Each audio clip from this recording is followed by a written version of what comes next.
Tapi kalau khusus untuk anak SD ya silakan saja, mungkin dijelaskan karena gini tadi juga soalnya lebih bersifat hitung-hitungan gitu ya, hitung-hitungan ya.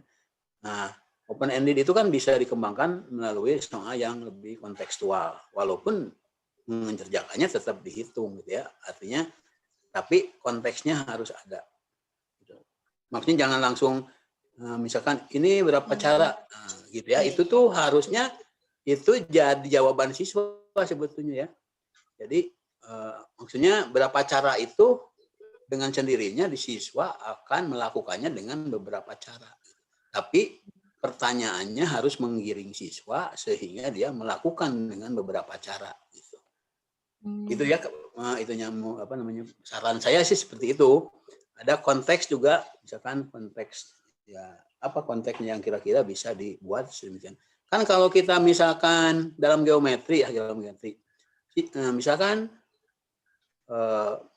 paman memiliki kawat sepanjang 2 meter. Akan dibuat kerangka bangun ruang. Yang ukurannya bisa beraturan, bisa tidak beraturan. Tapi berapa banyak bangun ruang yang mungkin, atau buatlah minimum berapa gitu ya kerangkanya. Nah, jelaskanlah yang dibuat itu kan berarti ukurannya kan harus dijelaskan. Yang dibikin juga harus jelas mengapa ini begini kan harus tepat dan harus disarankan bahwa tidak bersisa gitu kan. Nah, tidak bersisa itu kan membatasi bahwa dia harus membuat sedemikian rupa sehingga tidak sekedar membuat bangun ruang rangkanya saja ya, atau kubus mestikan lempengan menjadi bangun ruangnya, kalau kawat menjadi kerangkanya. Itu juga kan open ended banget, tapi lebih baik dikemas dalam arti yang lebih kontekstual. Mungkin itu Yohana saya berikan sarannya begitu ya. Terima kasih ya.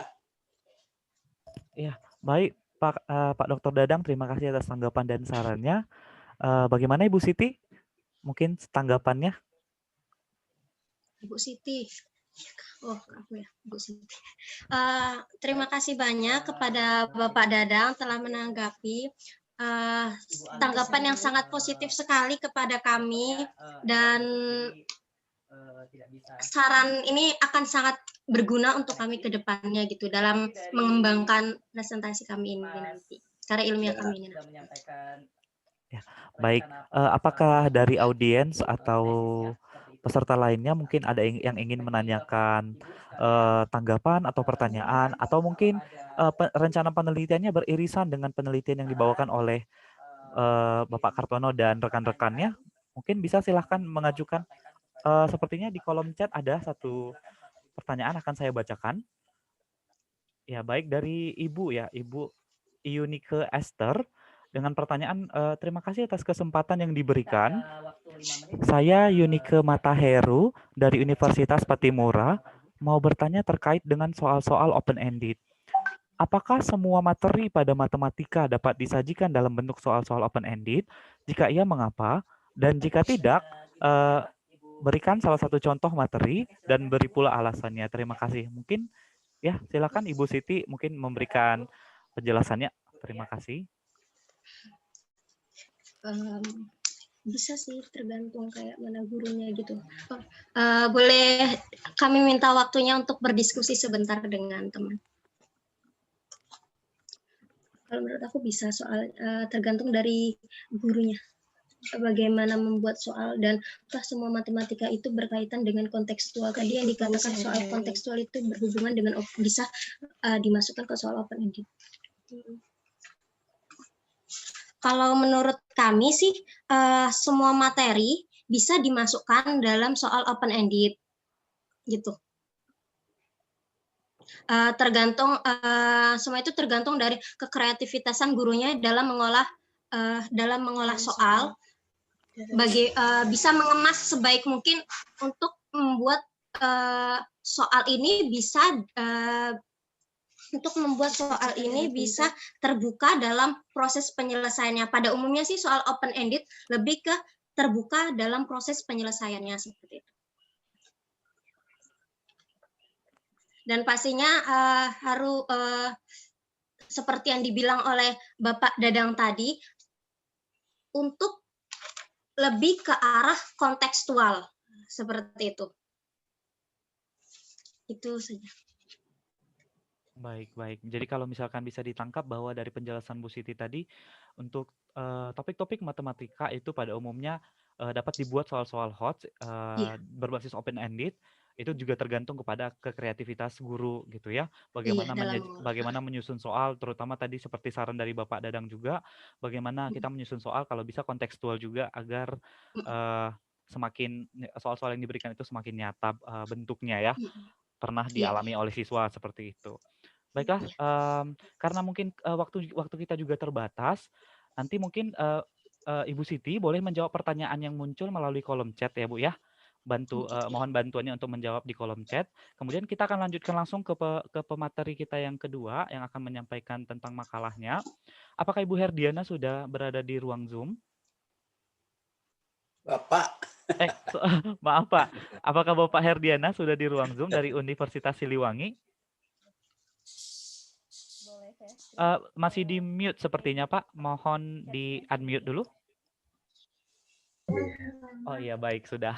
Mohon maaf ya Pak ya, tadi saya salah ucap.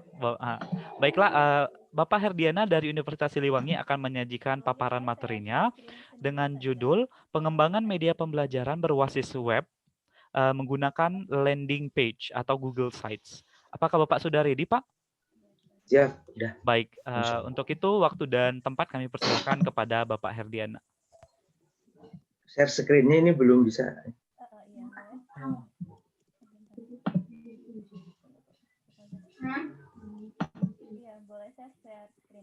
Oke, sudah Pak. Boleh dicoba kembali?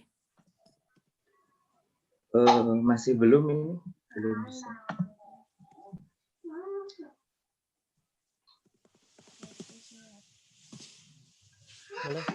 Boleh dicoba lagi Pak?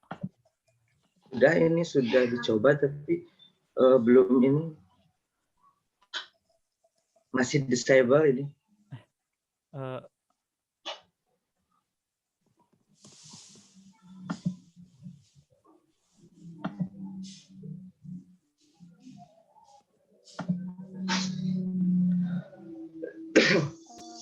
Apakah sudah bisa Pak? Boleh dicoba ulang? Sudah ini dicoba tapi tetap gitu ya, belum bisa share screen.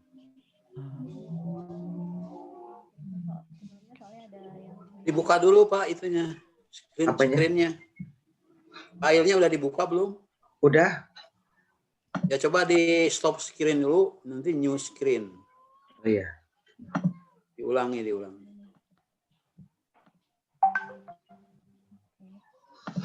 Tetap ini nggak bisa ya, biasanya suka langsung tapi ini ya nggak apa-apa kalau gitu. Bapak bisa itu apa? Silakan dibicarakan aja, diomongin, dibaca sendiri, nanti saya jawab. Oh mungkin gini aja, bisa ke materi yang lain biar lebih saya leluasa. Oh, yang lain dulu, yuk ya. Di yang penyaji lain dulu yuk. Oke, baik Pak. Baik Pak Herdiana sembari memperbaiki tentang penampilan ininya Pak. Baik. Kemudian kita akan lanjutkan terlebih dahulu kepada presenter yang ketiga atau pemakalah yang ketiga, yaitu Bapak Marjan dari Universitas Siliwangi. Apakah Bapak Marjan sudah hadir? Insya Allah sudah. Oh ya baik Pak. Jadi Bapak Marjan dari Universitas Siliwangi akan membawakan makalah dengan judul Pengembangan Media Pembelajaran Berbentuk Game Berbasis Flash Menggunakan Konteks Matematika Realistik untuk Meningkatkan Pemahaman Matematika. Baik Pak, waktu dan tempat kami persilahkan. Baik, Assalamualaikum warahmatullahi wabarakatuh. Waalaikumsalam. Kepada yang terhormat seluruh Kaprodi dari 4 universitas dan kepada seluruh peserta webinar yang saya hormati dan juga saya banggakan. Perkenalkan, nama saya Marjan, mahasiswa program Pascasarjana Pendidikan Matematika Universitas Siliwangi Tasikmalaya, dan izinkan saya untuk membacakan presentasi saya untuk tesis dengan judul Pengembangan Media Pembelajaran Berbentuk Game berbasis Flash dengan menggunakan konteks matematika realistik untuk meningkatkan pemahaman matematik.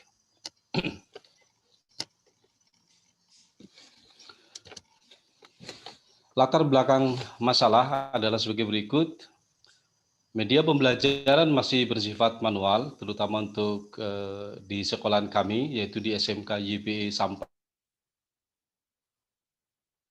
Guru masih menggunakan buku paket dan juga LKS, sehingga pada materi tertentu, siswa sulit memahami masalah ruang sampel dan titik sampel. Dengan demikian, maka akan mempengaruhi prestasi belajar matematika, yaitu matematikanya menjadi rendah. Kemudian diadakan studi pendahuluan melalui survei terhadap 272 siswa melalui Google Form. Dihasilkan 87,3% siswa menyukai game, dan inisiatif saya adalah mengembangkan media pembelajaran dalam bentuk game tersebut.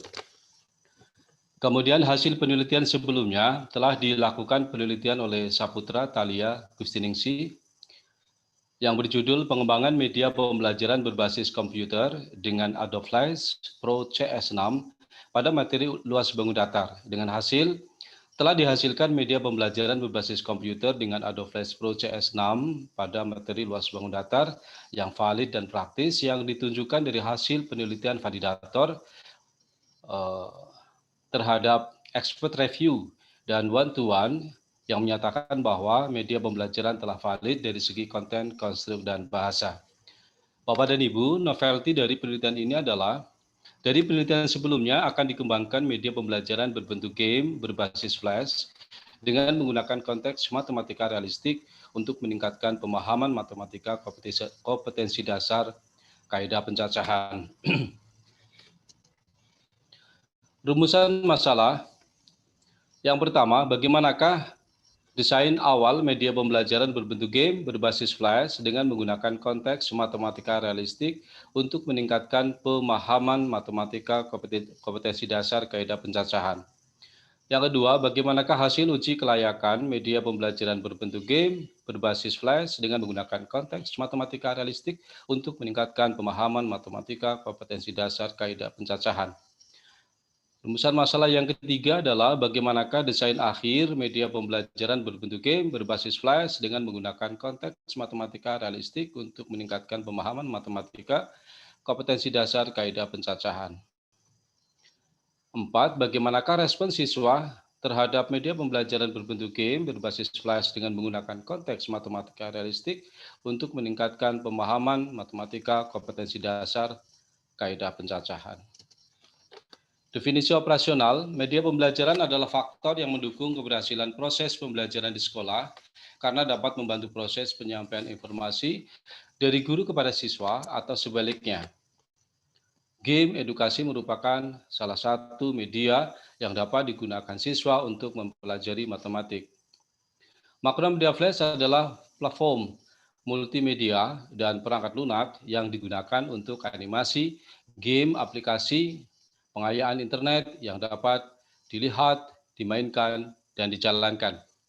4. Pendekatan matematika realistik adalah pendekatan yang orientasinya menuju kepada penalaran siswa yang bersifat realistik dan ditujukan kepada pengembangan pola pikir praktis, logis, kritis, dan jujur dengan berorientasi pada penalaran matematik dalam menyelesaikan masalah.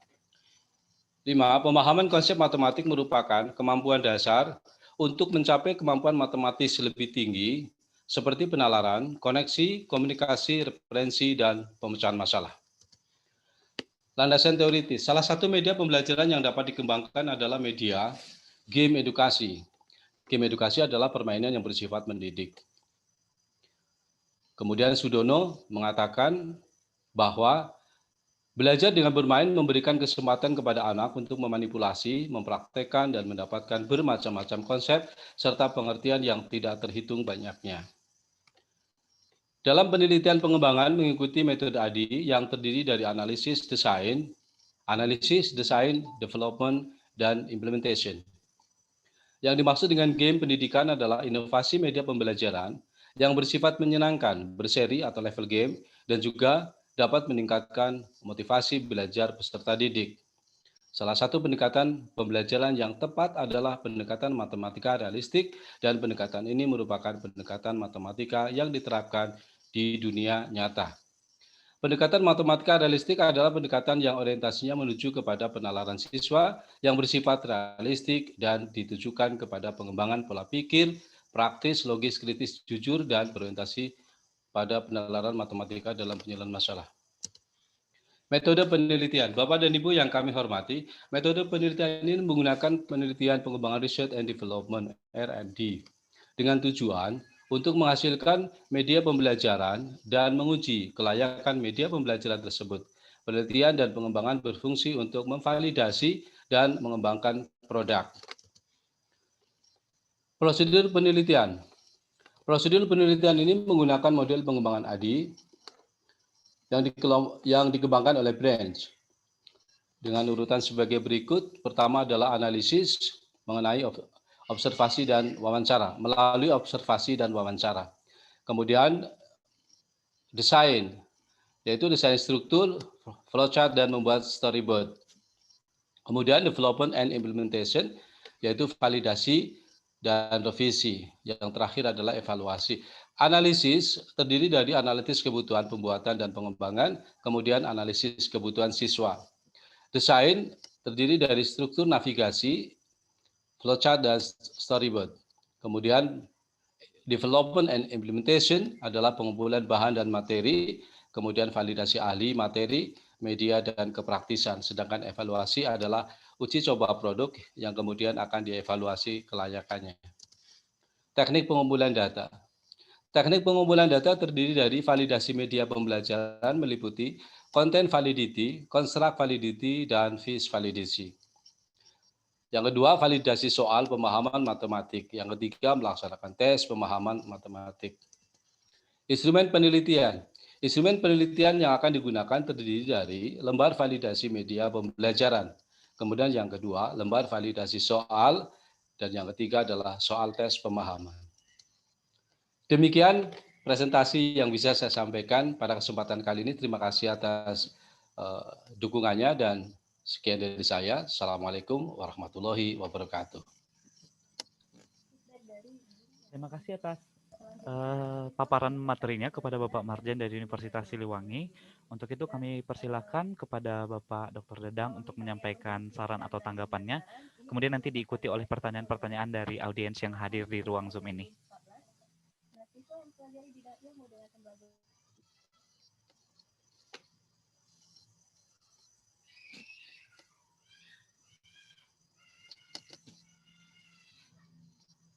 Judulnya dikeataskan lagi coba. Judulnya dilihatin.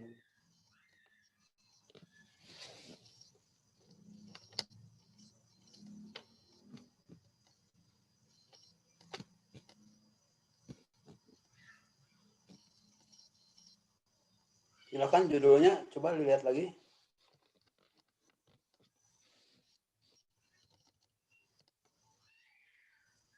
Ya, pengembangan media ya. Ya, ini ada sedikit tumpang tindih sebetulnya.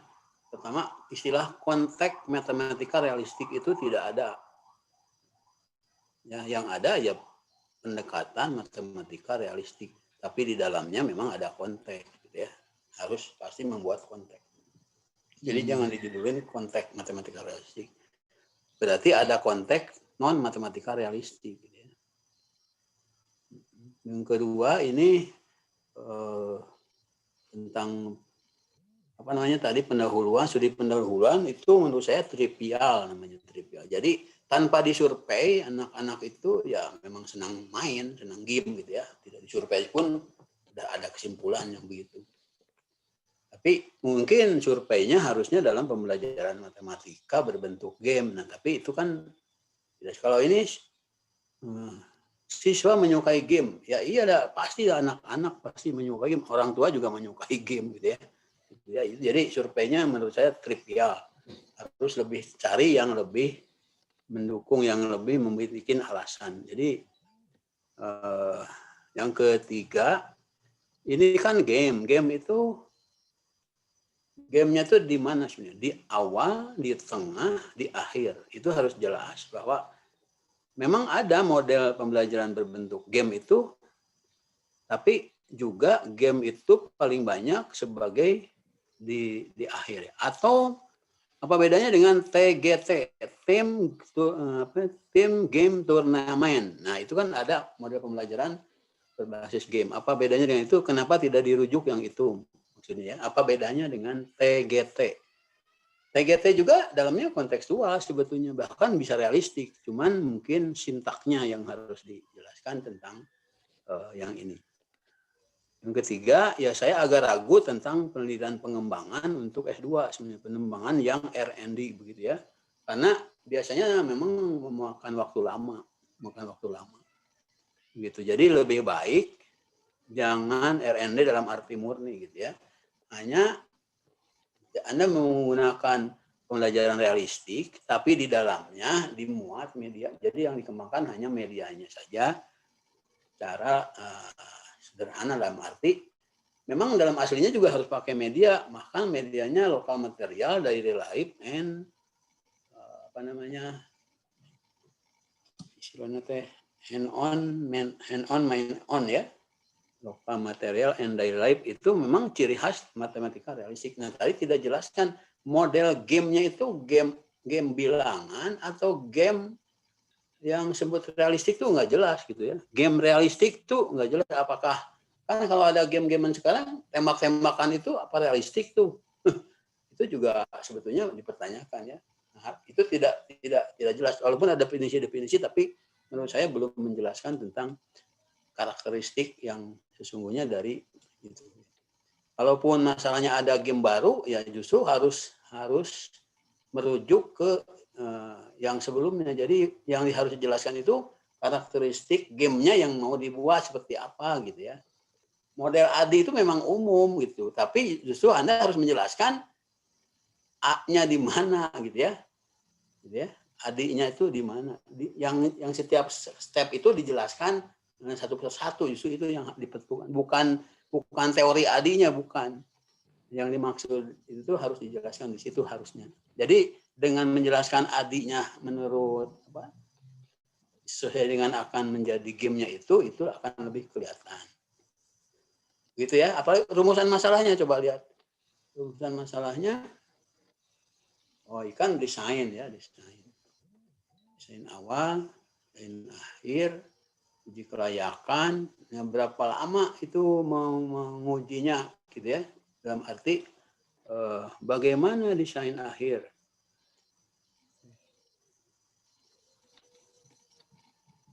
Nah, bagaimana desain untuk mengembangkan pemahaman di sana, nanti kan harus ada kajian tentang unsur-unsur meningkatkan pemahamannya dalam arti ya. Dan tidak perlu pakai materi di situ, pemahaman matematik dasar kaidah pencacahan. Kalau ada rumusan masalah menyangkut materi, Anda harus menjelaskan materi di latar belakang. Karena itu bagian dari masalah kelihatannya ya. Itu kan rumusan masalahnya ada kaidah pencacahan. Nah, apa masalah kaidah pencacahan di latar belakang? Itu pertanyaannya.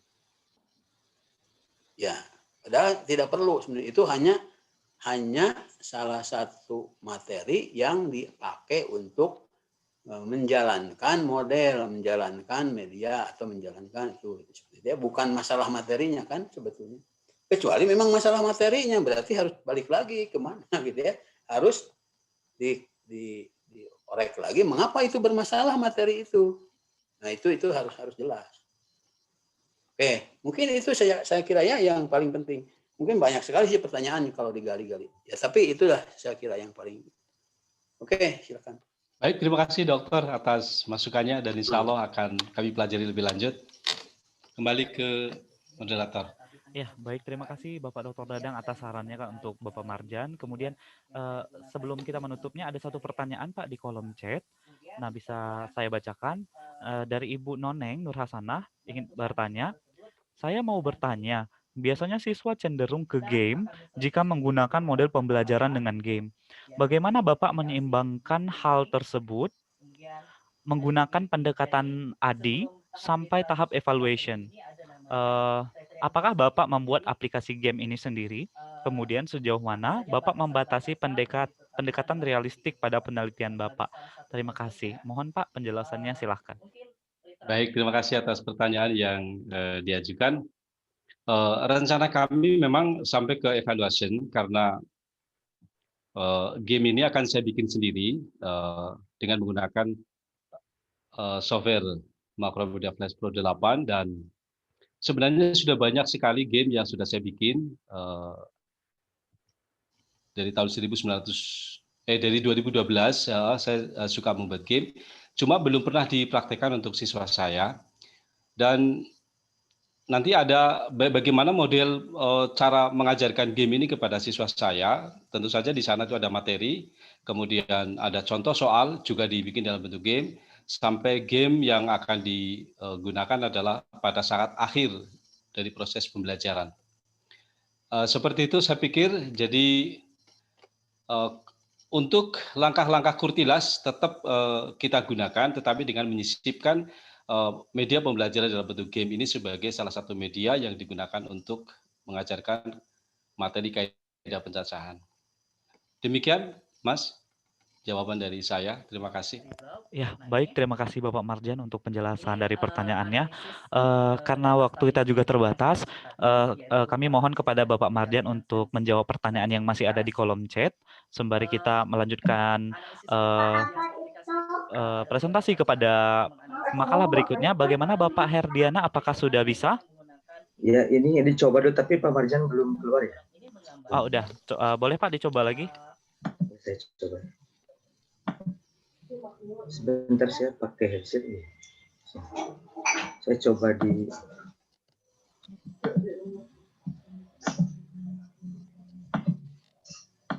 kalau di share screen di sana bisa nggak ya?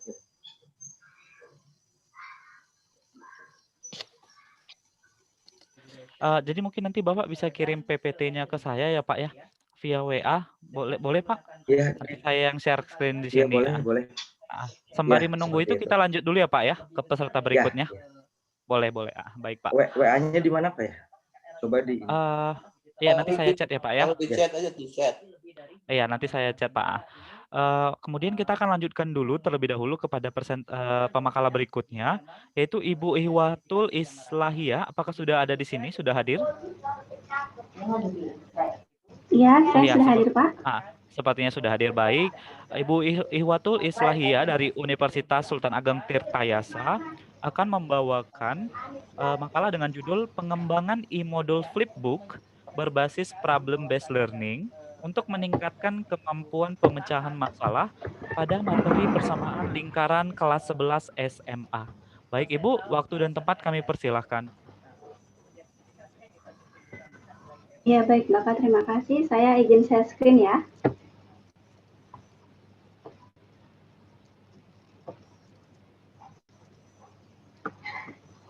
Apakah saya bisa share screen sekarang, Pak? Ya, silakan Ibu.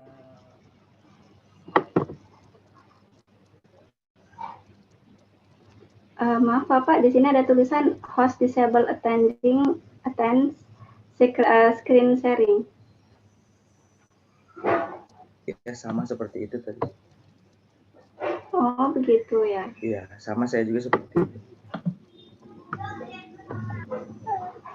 Iya, bagaimana ini Bapak? Berarti saya kirim lewat WA saja gitu. Coba boleh diulang coba Bu? Tulisannya disable ketika saya klik screen sharing itu ada notification disable share dan ada tulisan di bawahnya host disable attend screen sharing. Atau ada izin dulu dari hostnya mungkin ya? Maaf. Kalau di sini pengaturannya sudah Ibu? Sudah ini multiple participants can share simultaneously udah? Coba saya apakah sudah bisa? Coba lagi Pak. Masih ya, dengan tulisan silakan, yang sama Pak. Baik, mungkin kita nanti saya boleh tanyakan ke panitia lagi. Kalau kita lanjutkan dulu boleh ya Bu ya? Oh iya, selagi menunggu ya Bu. Iya, terbaik. Baik. Apakah Ibu Iis Ismawati sudah berada di dalam ruang Zoom? Ibu Iis?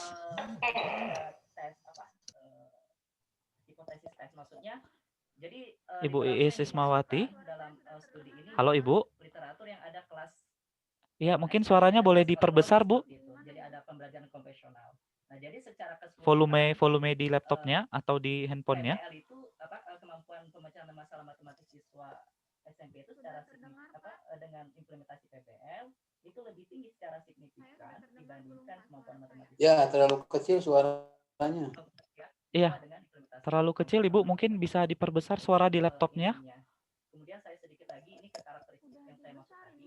Jadi karena data efek size-nya itu bersifat Atau handsetnya dilepas, Bu. Nah, udah. Ya, sudah besar, Bu. Oke, baik ya, Bu ya.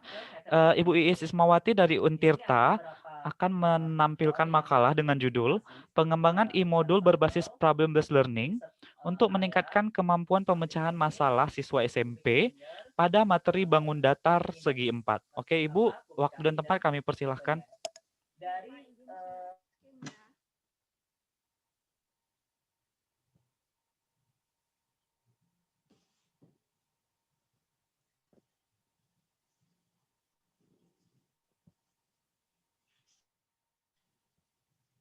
ini juga ada kendala seperti Islah tadi, host disable participant has sharing, Pak. Gimana ini, Pak?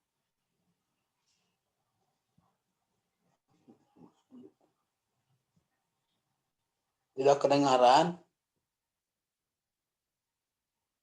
Belum bisa, Pak. Ini ada notifikasi host disable participant has sharing, Pak. Screen sharing. Ini Oh, nggak ya. bisa screen sharing, Pak. Coba yang paling duluan, Jadi seperti Jo, di ini aja, di file itu aja. Kalau PPT bisa di chat kan nggak ya? Bisa, Pak, bisa. Ya. Bisa di attach file untuk dikirim di grup ini. Iya. Boleh mungkin Bapak Ibu yang mengalami kendala mengirim PPT, menampilkan PPT-nya di slide, Jadi di screen, boleh di-share di file. gimana caranya? Nanti yang di kolom chat, Pak, ada kayak lampirkan file. Di sini ada Klik search. yang ini, Pak.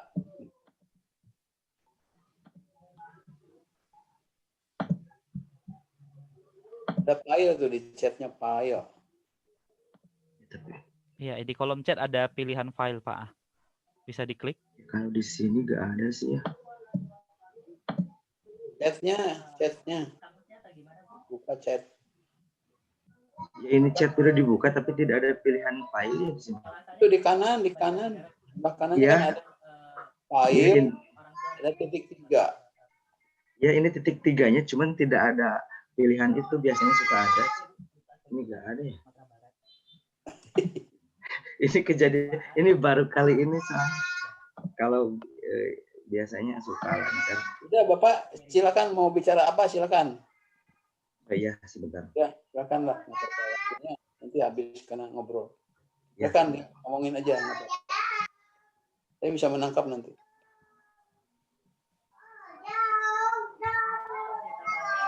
Bismillahirrahmanirrahim. Assalamualaikum warahmatullahi wabarakatuh. Saya ucapkan terima kasih kepada moderator dan Bapak dosen yang sudah memberikan waktunya kepada saya untuk sedikit mempresentasikan tentang penelitian pengembangan yang akan saya kerjakan. Di sini saya mengambil judul pengembangan media pembelajaran berbasis web menggunakan landing page atau Google Site. Kenapa saya mengambil judul ini? Yang pertama dilatar belakangi karena sekarang teknologi dan informasi sangat berkembang sekali, apalagi sekarang dalam revolusi industri 4.0 yang memang pada dasarnya orang-orang pasti membutuhkan yang namanya media online seperti itu. Dan sekarang ditambah dengan adanya COVID-19, di mana proses belajar mengajar peserta didik itu dilakukan secara daring dan online. Oleh karena itu saya di sini akan mengembangkan media pembelajaran berbasis web yang nantinya bisa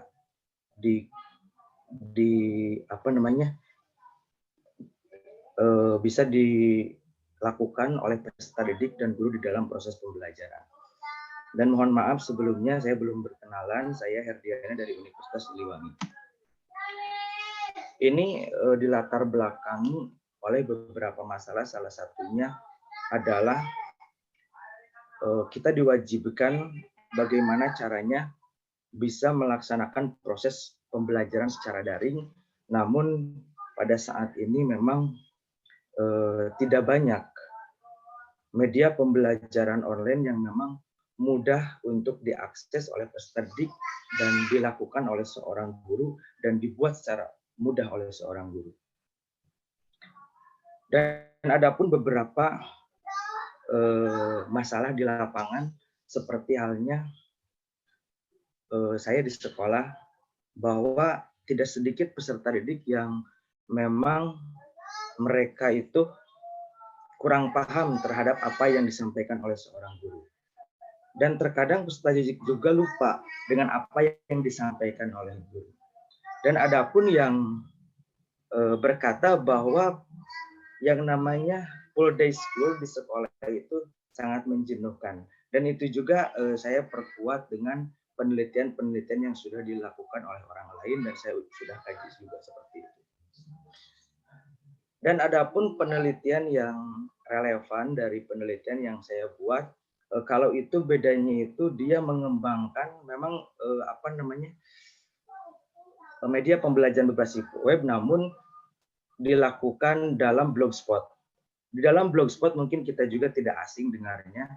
Nah, namun perbedaannya kalau penelitian yang dilakukan oleh dia itu dia hanya menguploadkan materi-materi pembelajaran matematika di dalam satu situs Blogspot yang memang bisa dipelajari oleh peserta didik tanpa ada direction dari guru, arahan-arahan dari guru bagaimana proses pembelajaran.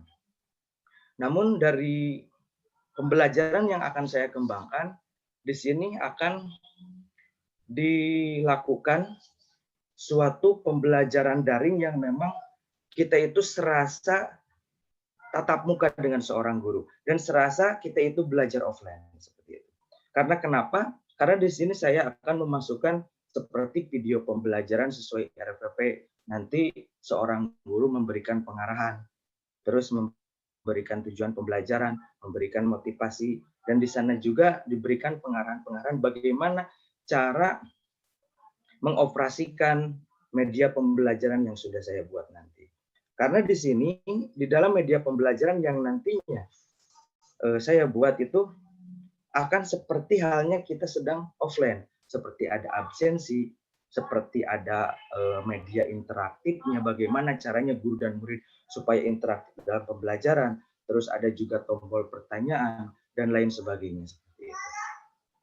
Dan ada pun pembelajaran yang akan dilaksanakan di dalam media ini secara tersusun dan akurat sesuai dengan kurikulum yang ada. Bahkan dalam media pembelajaran ini saya bisa membuatnya dalam 1 kali pertemuan, 2 kali pertemuan, 3 kali pertemuan, bahkan sampai 1 semester dan 1 tahun pun juga bisa seperti itu di dalam satu media pembelajaran ini. Nah, untuk novelty dari penelitian yang akan saya lakukan ini, memang di sini mungkin bapak-bapak dan ibu-ibu dan bapak dosen juga pernah, ada yang tidak gitu kan, mendengar ya kata landing page atau Google Site. Nah, di sini saya akan kembangkan karena kenapa? Karena saya sudah menguasai sepenuhnya tentang yang namanya media pembelajaran ini. Tinggal saya akan aplikasikan ke dalam pendidikan. Bagaimana caranya media ini bisa diakses oleh peserta didik seperti itu. Untuk materi yang diteliti, saya akan fokuskan di sini pada persamaan kuadrat. Namun untuk penelitian dalam penelitian ini saya tidak akan meneliti tentang materi, karena untuk materi di sini bisa berganti-ganti. Karena kenapa? Yang saya akan teliti itu bagaimana kualitas produk media pembelajaran yang nantinya saya buat seperti itu. Terus ada pun beberapa rumusan masalah dari dari penelitian ini dan tujuannya. Yang pertama, bagaimana cara pembuatan media pembelajaran berbasis web menggunakan landing page atau Google Site. Yang kedua, bagaimana bentuk media pembelajaran matematik dalam pokok pembahasan persamaan kuadrat untuk kelas 10 yang bisa membantu proses pembelajaran yang mudah dan menyenangkan. Yang ketiga, bagaimana hasil pelaksanaan uji coba terbatas media pembelajaran matematika berbasis menggunakan landing page Google Site. Jadi dalam penelitian ini saya tidak akan masuk ke proses implementasi karena tadi juga kata Bapak dosen itu memerlukan waktu yang lama, tapi saya akan batasi sampai uji coba terbatas saja seperti itu. Nah, untuk selanjutnya ada definisi operasionalnya. Untuk media pembelajaran berbasis web menggunakan landing page atau Google Site merupakan media yang bisa digunakan dalam memberikan pembelajaran secara mudah dan menyenangkan. Media ini juga bisa dibentuk dalam sebuah aplikasi atau APK. Namun untuk APK memang itu hanya khusus smartphone Android ya seperti itu. Kalau untuk iPhone dan Microsoft itu tidak bisa diakses. Nah, tapi di sini juga bisa dibuat dalam sebuah link sederhana yang bisa memuat berbagai keperluan proses pembelajaran, seperti halnya belajar secara tatap muka, seperti absensi, video pembelajaran, media untuk bertanya, media untuk kuis, media upload tugas, dan lain-lain seperti itu. Di sini kita bisa buat sesuai dengan kebutuhan seorang guru, bagaimana caranya proses pembelajaran ini bisa bisa efektif di dalam proses pembelajaran. Untuk kajian teori karena teori di sini karena pengembangan ya kita juga sudah mengetahui bahwa pengembangan adalah kegiatan ilmu pengetahuan dan teknologi yang bertujuan memanfaatkan kaidah dan teori ilmu pengetahuan yang telah terbukti kebenarannya untuk meningkatkan fungsi, manfaat, dan aplikasi ilmu pengetahuan dan teknologi yang telah ada atau menghasilkan teknologi baru. Pengembangan adalah suatu proses yang dan memvalidasi produk pendidikan. Nah, di sini tujuan saya meneliti itu ingin menghasilkan produk baru di dalam pendidikan seperti itu. Salah satunya adalah media pembelajaran berbasis web. Nah, di sini untuk media pembelajaran berbasis web itu sendiri kita sudah mengetahuinya bahwa suatu pembelajaran yang bisa diakses melalui jaringan internet, itu yang pertama. Secara sederhana dapat dikatakan bahwa semua pembelajaran yang memanfaatkan teknologi internet dan selama proses belajarnya dirasakan terjadi oleh yang mengikutinya, maka kegiatan itu dapat disebut sebagai pembelajaran berbasis web.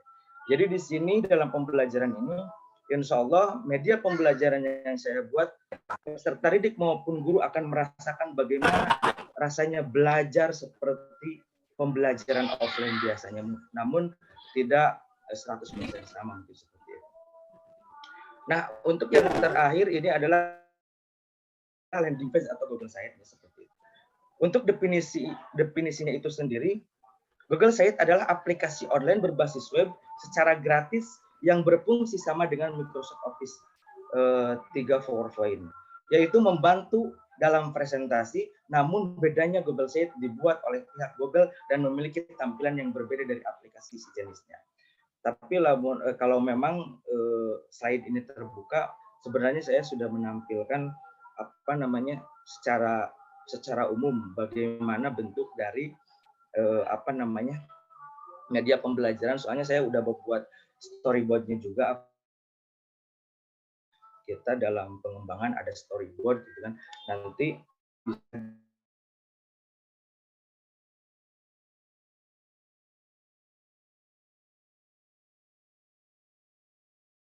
digunakan dalam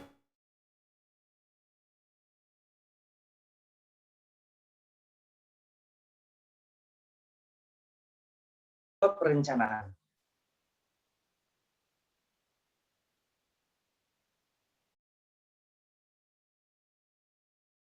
Dicoba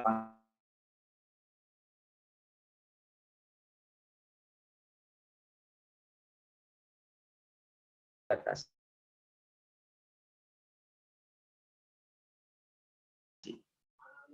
Nah, untuk teknik pengumpulan data yang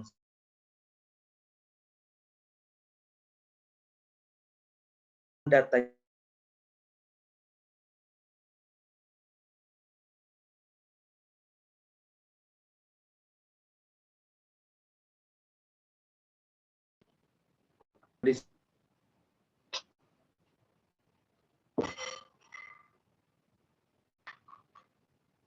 bisa dilihat ya, seperti itu. Terus ada teknik analisis data.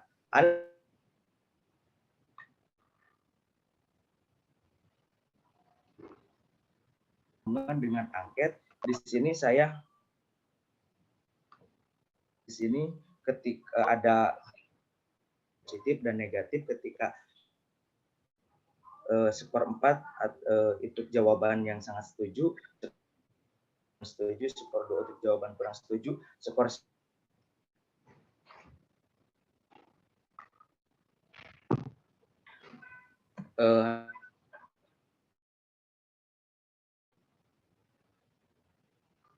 mudah-mudahan bisa dipahami. Saya juga sangat mengharapkan sekali masukan-masukan dari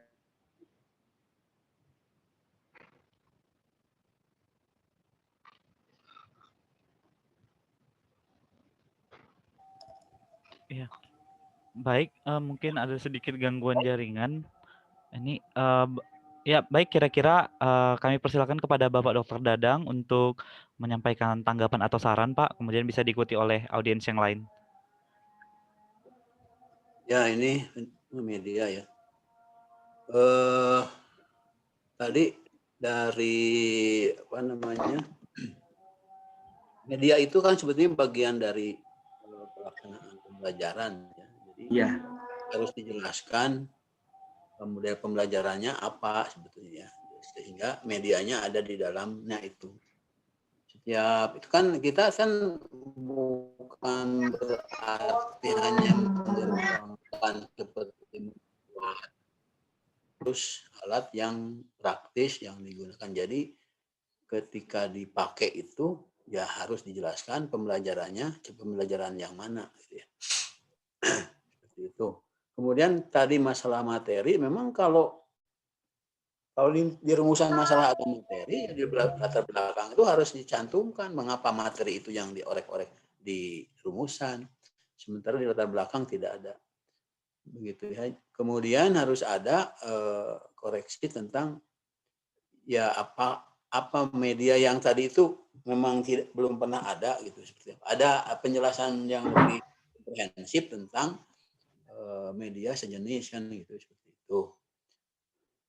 Mungkin itu ya, saya kira media itu selalu ke model ADI selalu ya, seperti itu.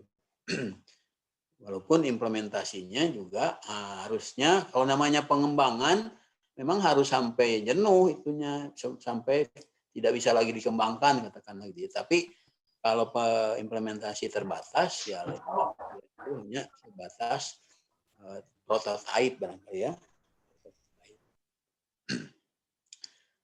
Dan mengapa mengembangkan media dalam arti itu harus ada juga alasan selain karena tidak ada medianya gitu ya. Tidak ada medianya. Apalagi tadi untuk meningkatkan ini itu. Nah, itu mengapa ditingkatkan apanya? Dari mana datangnya kata harus meningkatkan hal tersebut? Itu juga harus dikejar gitu ya. Ya, maksudnya dalam persamaan kuadrat itu katakanlah yang ditingkatkan itu pemahamannya atau pemahaman masalah tentang persamaan kuadrat itu juga harus dideteksi sehingga ujung-ujungnya Anda mengembangkan yang kira-kira dapat meningkatkan itu atau dapat mengubah masalah yang terjadi ya, menyelesaikan dalam arti kan ada masalahnya dulu. Masalahnya kan bukan tidak ada media ya. Memang tidak ada media. Kalau tidak ada media, ya mengapa harus itu medianya? Tapi ujung-ujungnya kan ke masalah pembelajaran. Maksudnya ke menerapkan pembelajarannya. Walaupun kasusnya persamaan kuadrat. Nah, supaya tidak semakin pusing, ya jangan membahas persamaan kuadrat di sini, di sana juga tidak, tapi secara umum kan gitu. Berarti secara umum persamaan sebetulnya tentang apanya gitu kan luas. Kalau persamaan kuadrat aja kan itu kan kata benda, tapi harusnya kompetensi yang mengenai itu ya. Jadi kompetensi matematiknya harus dijelaskan. Pokok bahasan persamaan kuadrat itu kan baru kendaraannya, tapi untuk meningkatkan apanya, pemahamannya atau hotnya atau kreatifnya atau apa gitu. Gitu. Itu harus lebih mengena gitu ya. Kalau hanya saja ya artinya itu tidak begitu penting karena harus ada masalah yang lebih tegas kan. Jadi masalahnya dulu harus dijelaskan di depan itu ya. Masalahnya apa sebetulnya gitu, masalah seriusnya gitu, masalah dalam pendidikan matematikanya. Ujung-ujungnya mengapa ke media itu gitu berkaitan dengan masalah. Apalagi kalau ngomong pembelajaran persamaan kuadrat, memang harusnya Anda ngomong ketika saya mengajarkan persamaan kuadrat, bla bla bla bla, terjadi masalah. Menggunakan media ini ada masalah juga. Nah, gitu ya, berpikir. Oleh karena itu perlu dikembangkan media lain dengan harapan begini begitu. Itu sebetulnya. Iya kan ketika itu kan media itu kan bagian dari pembelajaran saja sebetulnya, bukan keseluruhan pembelajaran. Media ini cocoknya di pembelajaran apa? Expository atau pembelajaran yang open-ended atau pembelajaran discovery atau apa? Ya silakan. Atau yang lebih umum lah, konstruktivisme atau active learning dan sebagainya ya. Jadi harus ada grand design-nya, harus ada bagian media itu kan bagian dari pembelajaran sebetulnya. Sama seperti evaluasi. Evaluasinya juga bisa diteliti juga kan, bagaimana mengevaluasi, bahkan bagaimana teknik bertanya dalam suatu bisa diteliti ya. Sama perannya sama gitu. Walaupun media itu adanya kan di kegiatan inti. Ya. Tidak ada suaranya ya Pak. Ya harus lebih jelas. Kencang di sini. Mungkin itu Pak Yohanes, kedengaran kan? Halo? Kedengaran Pak, kedengaran. Ya saya kira itu ya poin pentingnya tuh bukan sekedar juntrungan medianya, tapi kaitannya dengan materi, alasan, materi dan ya, metodologinya ya seperti itu. Ya terima kasih Pak dosen masukannya. Ya, baik. Sekali lagi kami ucapkan kepada Bapak Dr. Dadang Juandi atas masukannya dan terima kasih juga kepada Bapak Herdiana yang sudah menyampaikan makalahnya. Baiklah, karena keterbatasan waktu kita akan kembali melanjutkan kepada peserta berikutnya, yaitu Ibu Iis Sismawati dari Untirta. Ibu Iis. Ya, saya akan share screen untuk proposalnya. Apa sudah terlihat Ibu Iis? Sudah Pak. Suara Iis sudah ada belum Pak? Kurang besar Ibu, bisa dibesarkan suaranya? Suara saya sudah terdengar. Sudah Ibu, sudah bisa. Silakan Ibu, waktu dan tempat kami persilahkan. Assalamualaikum warahmatullahi wabarakatuh. Bapak-bapak dan ibu-ibu yang terhormat, izinkan saya mempresentasikan hasil kajian proposal saya. Di sini saya berencana untuk mengembangkan e-modul berbasis problem based learning untuk meningkatkan kemampuan pemecahan masalah matematis siswa SMP pada kurang keras, Bu. Kenapa, Pak? Kurang keras suaranya, volumenya di kanan bawah, diklik lagi. Suaranya kurang keras. Di bagian mana ini ya Pak ya settingnya? Kanan bawah. Ada gambar speaker di kanan bawah. Taiis suaranya agak lebih sedikit Taiis. Gambar gelas bukan, yang sebelum PowerPoint. Kalau itu. Kalau gambar gelas yang itu gambar speaker tapi yang ke kanan. Rais. Atau di komputernya di kanan kiri atas ada gambar speaker enggak?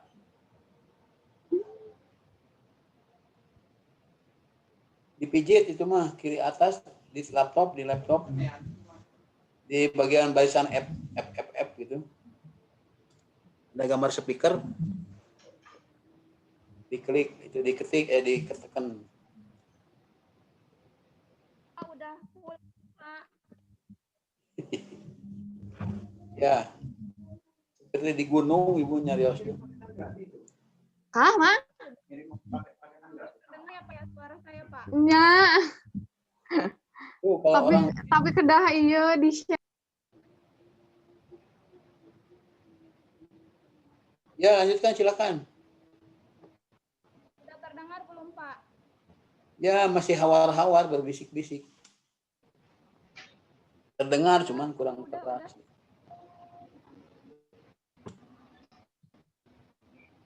Ya, diterusin aja silakan. Apa-apa silakan. Baik, Pak. Jadi yang melatar belakangi penelitian saya yaitu dari keterampilan abad 21. Di mana di keterampilan ini salah satu tantangan pendidikan dalam membangun keterampilan abad 21 yaitu diantaranya penguasaan teknologi dan keterampilan dalam menyelesaikan pemecahan masalah. Di mana teknologi ini sangat berperan penting dalam berbagai bidang ya, terutama di bidang pendidikan karena bisa digunakan sebagai sarana atau alat dalam proses pembelajaran. Selain itu, pemecahan masalah juga sangat dibutuhkan dalam keterampilan 21 karena dalam pemecahan masalah siswa atau kita dapat mencari jalan keluar atau solusi dari setiap permasalahan yang ada. Dan menurut NCTM, pemecahan masalah termasuk ke dalam kompetensi dasar pembelajaran matematika, di mana matematika memiliki peranan yang sangat penting dalam perkembangan ilmu pengetahuan, serta memiliki peranan terhadap kehidupan sehari-hari.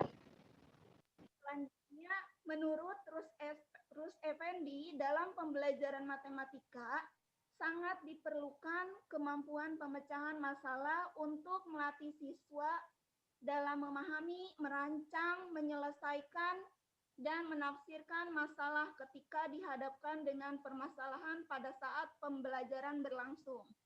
Namun, pada kenyataannya, masih banyak siswa yang menganggap bahwa matematika itu merupakan pembelajaran yang sangat susah. Hal ini terbukti dari hasil belajar siswa, hasil tes PISA 2018 yang menunjukkan bahwa kemampuan matematis siswa Indonesia itu berada di bawah atau tergolong sangat rendah dibanding dengan negara-negara lain, terutama dalam kemampuan menyelesaikan masalah.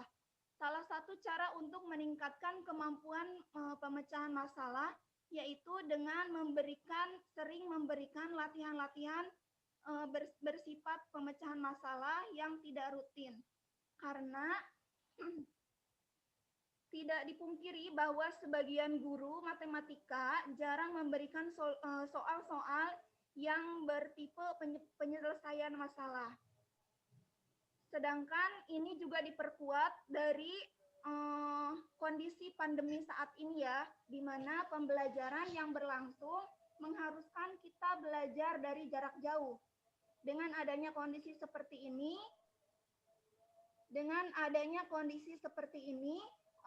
maka di dunia pendidikan itu dituntut untuk beradaptasi untuk memanfaatkan teknologi dalam proses pembelajaran. Selain teknologi, untuk menunjang pembelajaran jarak jauh juga diperlukan bahan ajar yang mampu mendukung kegiatan pembelajaran jarak jauh. Apalagi pada materi-materi tertentu seperti materi bangun datar segi 4, karena biasanya siswa itu akan sulit kalau kalau misalnya diberikan soal-soal berupa cerita gitu Pak, karena siswa sulit untuk memahami masalah yang diberikan oleh gurunya. Oleh karena itu, bahan ajar yang digunakan harus mendukung kegiatan pembelajaran jarak jauh, serta bahan ajar juga harus dihadirkan dengan pemecahan masalah atau dihadirkan dengan memberikan masalah. Serta tidak hanya menyajikan masalah, bahan ajar di sini juga disajikan dalam bentuk e-modul. E-modul yang disajikan menggunakan problem based learning, di mana dalam penyajiannya kita menghadirkan permasalahan. Selain menghadirkan permasalahan di kehidupan sehari-hari, e-modul disajikan juga menggunakan tahapan-tahapan penyelesaian masalahnya. Selanjutnya, next Pak.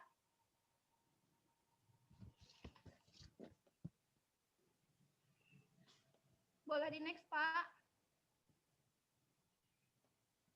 Halo Yohanes, pindah itunya, screen-nya.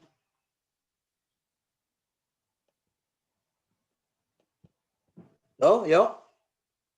Boleh di next Pak ke itu ke rumusan masalah. Sudah Ibu? Yohanes, Sudah? itu masih latar belakang. Nah, Ini sudah? ya. Sebelumnya, ya ini. Jadi dari latar belakang masalah, saya berencana untuk mengembangkan e-modul berbasis problem based learning untuk meningkatkan kemampuan pemecahan masalah siswa SMP pada materi bangun datar segi 4. Sehingga rumusan yang didapat dari latar belakang tersebut, di sini ada tiga rumusan masalah. Yang pertama, bagaimana validitas e-modul berbasis problem based learning pada materi segi 4 di SMP. Yang kedua, bagaimana kepraktisan e-modul berbasis problem based learning pada materi segi 4 dalam pembelajaran matematika di SMP. Dan rumusan masalah yang ketiga yaitu bagaimana efektivitas e-modul berbasis problem based learning pada materi segi 4 dalam pembelajaran matematika di SMP. Boleh di next, Pak. Nah, metode penelitian yang digunakan, saya menggunakan model pengembangan ADDIE. Ada 5 tahapan. Yang pertama, tahapan analisis. Yang kedua, selanjutnya tahapan desain. Ketiga, tahapan development atau pengembangan. Yang keempat, tahapan implementasi. Dan yang kelima, yaitu evaluasi. Dan untuk saat ini, saya baru berada di tahapan analisis, yaitu baru menganalisis kebutuhan, melihat sejauh mana sih e-modul itu digunakan. Mungkin seperti itu, Pak. Ya, oke. Ya, salah. Oke, terima kasih. Ya, baik. Dipersilakan kepada Bapak Dr. Dadang Juwandi untuk menyampaikan tanggapan atau sarannya. Ya, jadi kembali kita harusnya berangkat dari rumusan ya. Mundur maksudnya mundur dari rumusan. Rumusan masalah itu adalah ekstrak dari latar belakang argumentasi di semua latar belakang. Jadi harusnya semua yang ada di rumusan masalah itu bisa ditarik mundur ke latar belakang. Gitu ya. Pertama, i-modul. Berarti di latar belakang itu harus ngomong tentang modul, gitu kan. Kenapa jadi i-modul? Memang modul yang selama ini kenapa? Atau kenapa harus jadi modul? Gitu ya. Kalau yang bisa pentingnya itu memang hanya latarnya bahwa itu penting, memang penyelesaian masalah penting, semuanya juga mengakui itu. Tapi mengarah ke i-modulnya di mana tuh ngomongnya? Kemudian mengapa modulnya untuk materi pelajaran segi 4 gitu? Emang ada masalah apa dengan segi 4? Jadi omongin dulu, harusnya ada mungkin survei tentang kesulitan belajar segi 4 atau apa, itu terserah ya. Seperti itu. Kalau di rumusan masalahnya mau diomongin, apalagi di judulnya diomongin gitu, ditulis judul segi 4-nya. Kan berarti ada masalah dengan segi 4 gitu. Ya, kemudian tentang PBL. Nah, PBL itu kan model pembelajaran, bukan model dalam modul, ya. Kalau modul itu di dalamnya ada pendekatan penulisan modul, berarti mungkin induktif, deduktif, dialogis dan sebagainya gitu. Nah, itu juga harus dijelaskan ya. Kalau PBL-nya pembelajarannya ya silahkan ya, bahwa nanti pembelajarannya kenapa enggak I PBL, kok I modul saja? Kan PBL itu kan kalau luring, kalau daring mah beda lagi, kan tidak ada diskusi. Bagaimana diskusinya PBL daring gitu ya? Bagaimana? Nah, itu harus dibahas dulu bagaimana penjelasan mengenai PBL dalam daring gitu ya. Jadi daring sebetulnya, tapi di dalamnya semua yang pakai internet ya gitu ya. Ya, silakanlah dipikirkan lagi seperti itu gitu ya. Perkara mengembangkannya tadi baru sampai mana, yaitu itu silakan, karena itu hanya model pengembangannya kan, model pengembangannya. Dan ketika membuat pembelajaran tertentu itu, implementasi itu kan juga implementasi yang terbatas saja ya, sebetulnya setelah dianggap selesai, maka diajarkan pada segi 4 lagi kan, seperti itu ya, terbatas pada segi 4. Padahal kalau tidak pakai kata segi 4, pemecahan masalahnya kan bisa umum gitu ya, bisa umum. Kan awalnya kan pemecahan masalah, pada pemecahan masalah ya, pemecahan masalah. Jadi saya kira itu ya, efektivitas ya, efektivitasnya kan ada pengukur aktivitas apa ya, disilahkan dijelaskan. Tapi saya mengkritisinya itu tadi, harus nyambung semuanya, setiap kata-kata dari rumusan masalah itu harus ditarik semua ke latar belakang dan harus ada penjelasannya. Jadi kenapa modul itu kan bukan sekedar karena pandemik ya, itu salah satunya, itu memang kalaupun tidak, apakah kalau pembelajarannya tanpa modul juga disebut pembelajaran daring kan gitu ya. Hanya di sini arah ke modulnya yang kurang begitu mengenai. Itu barangkali salah satunya ya. Silakan diinikan. Jadi ada PBL-nya harus dijelaskan juga, kan PBL dalam daringnya kenapa enggak pakai PBL gitu, atau hanya modul saja gitu. Pendekatan modulnya juga mungkin harus dijelaskan kalau memang ada gitu ya, seperti itu. Karena dengan model AADI itu ya secara umum ya ada ya tahapnya hampir sama gitu.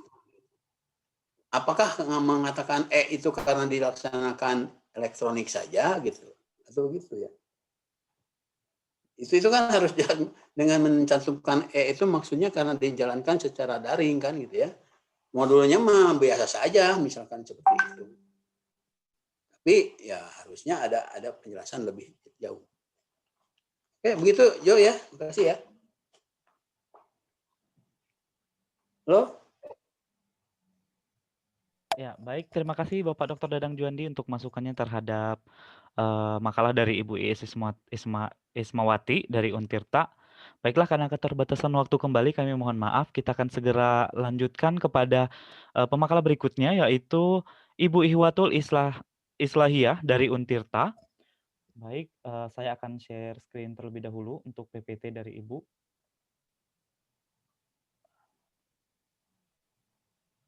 Apakah sudah terbaca? Coba belum kalau di saya. Ya Pak, sudah tampil. Sudah tampil, ya. Baik, kepada Ibu Ihwatul Islahiyah dari Untirta dengan judul makalah pengembangan e-modul Flipbook berbasis problem-based learning untuk meningkatkan kemampuan pemecahan masalah pada materi persamaan lingkaran kelas 11 SMA. Kepada Ibu Ihwatul kami persilahkan. Ya, terima kasih Bapak Yohanes. Bismillahirrahmanirrahim. Assalamualaikum warahmatullahi wabarakatuh.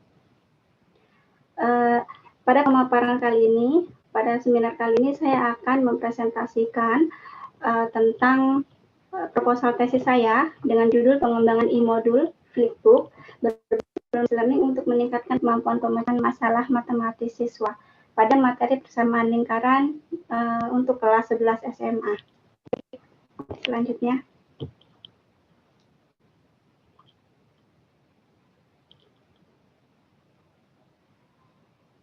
Ya, latar belakang untuk judul ini atau penelitian ini adalah tentang sekarang adanya wabah virus COVID yang menerapkan pembelajaran jarak jauh sebagai kebijakan dari pemerintah atau dari Kemendikbud, sehingga metode dan model pembelajaran yang digunakan adalah metode dan model belajar online atau yang lebih kita kenal dengan pembelajaran atau yang lebih kita kenal dengan e-learning. Nah, sebagai e-learning itu adalah suatu pembelajaran yang memfasilitasi, yang memanfaatkan teknologi dan menggunakan jaringan sebagai fasilitas siswa untuk melaksanakan pembelajaran jarak jauh atau yang lebih kita kenal dengan belajar dari rumah. Nah, untuk hal ini kita membahas tentang mata pelajaran bidang matematika.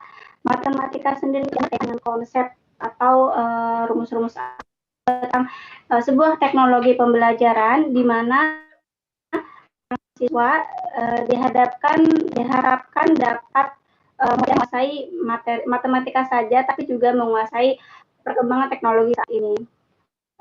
Kemudian dalam hal ini kasus adanya belajar di rumah, pembelajaran jarak jauh yang diadakan pembelajaran di rumah membuat siswa merasa kesulitan jika belajar dengan metode sendiri, dengan tanpa panduan yang diberikan oleh guru tersebut. Sehingga dengan adanya pengembangan e-modul ini bisa membuat siswa menjadi mudah untuk mempelajari matematika. Nah, pada kesempatan kali ini saya mengambil e-modulnya berbentuk flipbook.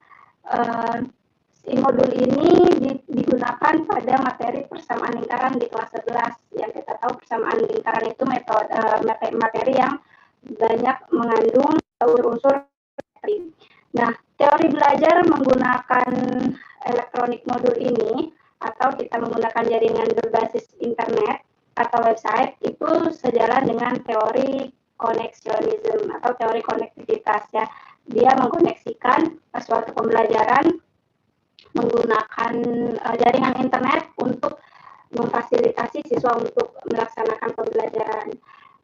Nah, seperti yang kita ketahui dan yang teman-teman telah bahas sebelumnya, bahwa matematika menurut beberapa siswa adalah pelajaran yang dianggap sulit dalam teori. Beberapa siswa kesulitan dalam menyelesaikan soal cerita. Nah, untuk karena itu, dalam pembuatan e-modul ini, saya mengambil problem-based learning untuk membantu siswa dalam menyelesaikan pemecahan masalah matematika. Sehingga nanti siswa akan lebih memulai pembelajaran, akan lebih mendalami pembelajaran dengan melalui pembelajaran dimulai dari sebuah masalah. Jadi guru sebelum masuk ke pembelajaran, guru lebih memberikan masalah di awal. Kemudian selanjutnya, Pak Yohanes.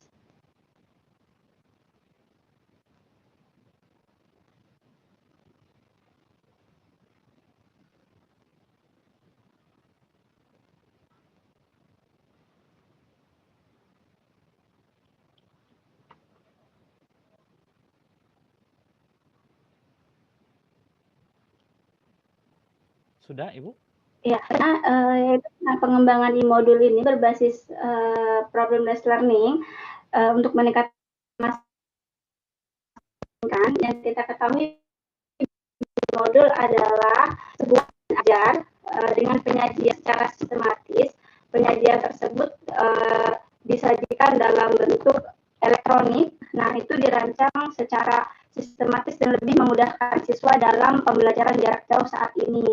Karena kita selama ini belajar menggunakan buku paket, LKS, kalau di sekolah seperti itu. Karena adanya PJJ ini, jadi siswa lebih diharapkan untuk bisa dari materi persamaan lingkaran menggunakan e-modul ini. Kemudian selanjutnya, kenapa menggunakan berbasis mengapa menggunakan problem based learning? Karena di dalam pembelajaran berbasis masalah, seorang guru menerapkan bahwa permasalahan sebagai pijakan dalam belajar. Jadi siswa dihadapkan pada masalah yang dalam siswa nanti akan bisa menganalisis dan dari pembelajaran tersebut. Kemudian diharapkan penerapan e-modul berbasis problem based learning ini dapat meningkatkan pemecahan masalah siswa karena dalam tahap menyelesaikan sebuah cerita kebanyakan siswa kesulitan dalam menyusun rencana dan memeriksa solusi apakah jawaban saya ini sudah benar gitu ataukah langkah ini sudah benar.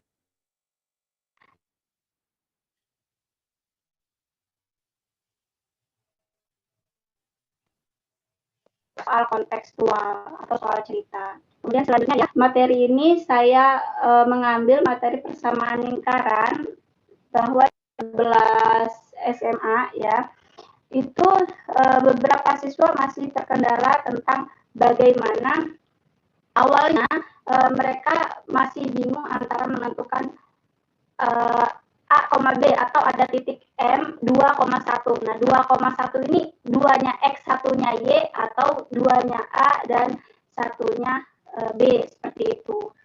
Ya, ini R kuadrat ya harusnya di atas. Nah, iya. Kemudian selanjutnya Pak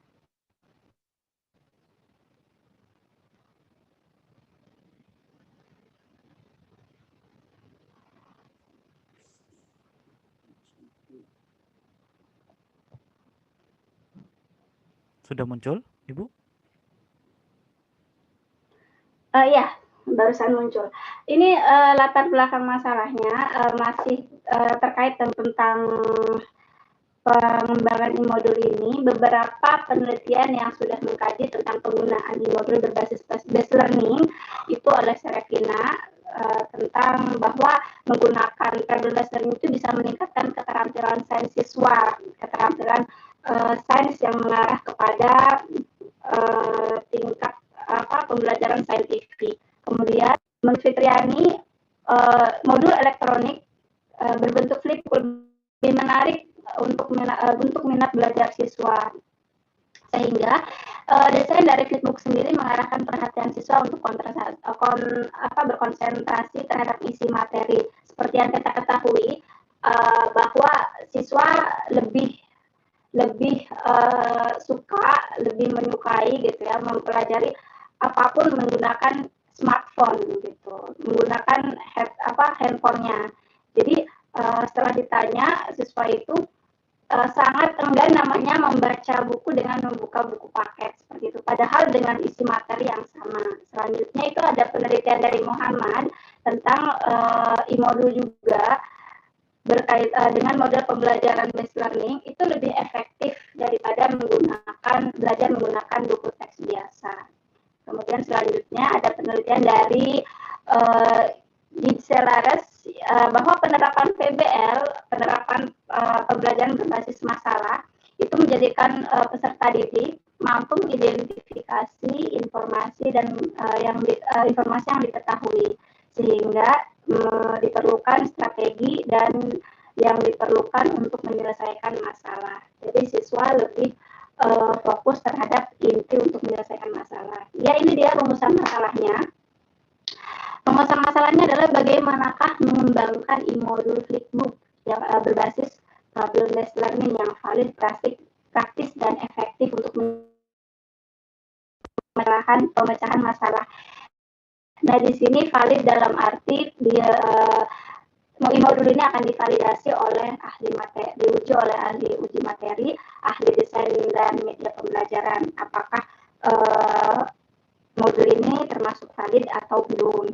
Sehingga sehingga modul yang praktis itu modul yang bisa mudah diakses, mudah dipahami dan dipelajari secara mandiri kapanpun dan dimanapun lakukan saat ini adalah belajar dari rumah, yaitu belajar secara mandiri, bagaimana siswa mempelajari bahan ajar yang diberikan oleh modulnya melalui pembelajaran jarak jauh. Kemudian modul juga, apakah modul ini efektif digunakan pembelajaran baik itu secara daring, luring ataupun blended learning. Ya, Pak Yohanes selanjutnya.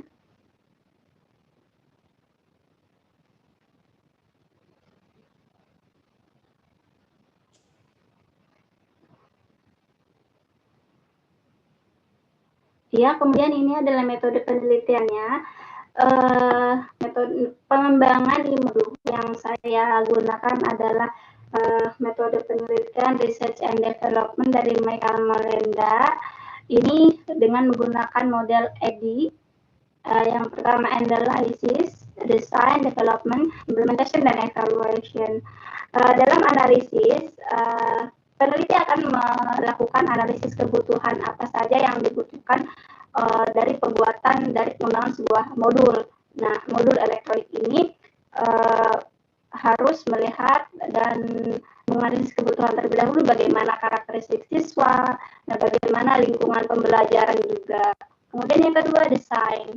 Dalam tahap desain, peneliti akan melihat komponen dari modul elektronik, apa saja komponen yang harus ditampilkan dalam di modul tersebut. Kemudian menyiapkan materi ajarnya, bahan-bahan materi tentang persamaan lingkaran. Kemudian pemberian konsep dari problem based learning tersebut. Kemudian jenis-jenis soal yang akan ditampilkan. Kemudian penilaian dari instrumen tersebut.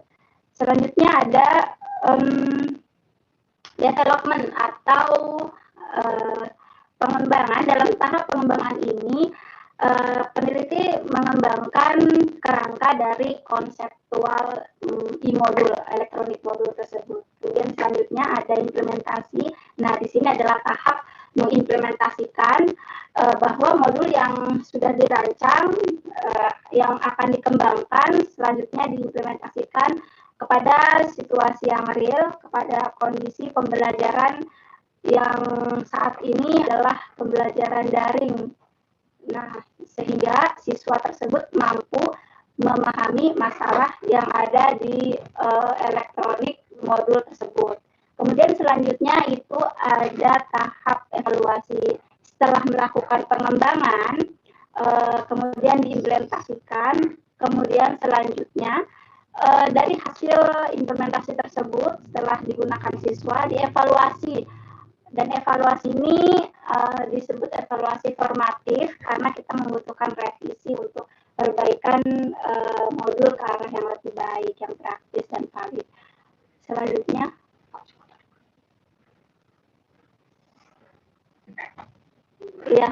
ini dia referensinya. Sebagai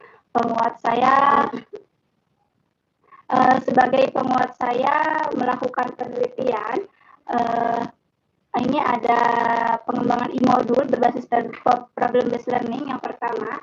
Kemudian ada tentang bahwa blended learning yang diterapkan mencapai kemampuan pemecahan masalah. Selanjutnya ada pengembangan modul berbasis saintifik juga sebagai modul untuk pembelajaran. Kemudian selanjutnya ini referensi berikutnya adalah pengembangan e-modul pada pembelajaran kimia yang sama, yaitu pembelajaran sains menggunakan problem based learning. Ya, itu dia yang saya tampilkan untuk presentasi kali ini. Mohon adanya dari Bapak Ibu dosen. Terima kasih. Assalamualaikum warahmatullahi wabarakatuh.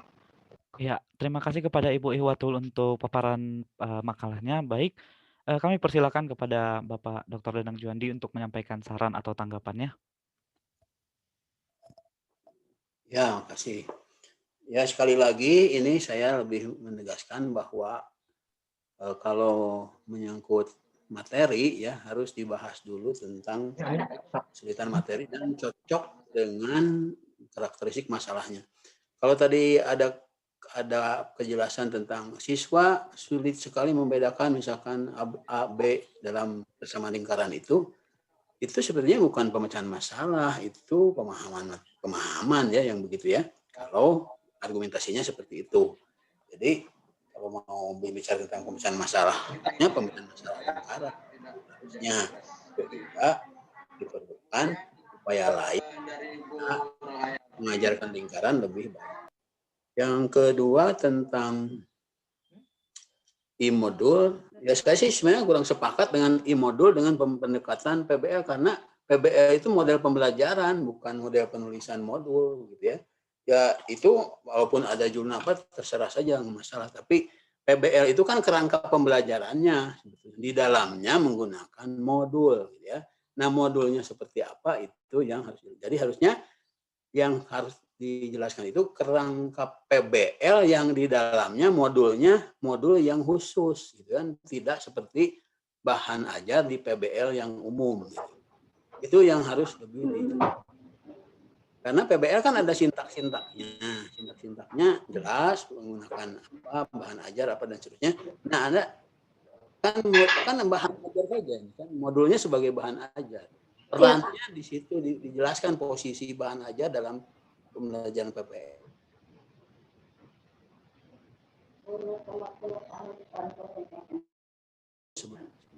Walaupun mungkin agak sedikit mungkin miskonsepsi karena berbasis PBL itu mungkin di dalamnya modul itu menggunakan pemecahan masalah dan sebagainya gitu ya.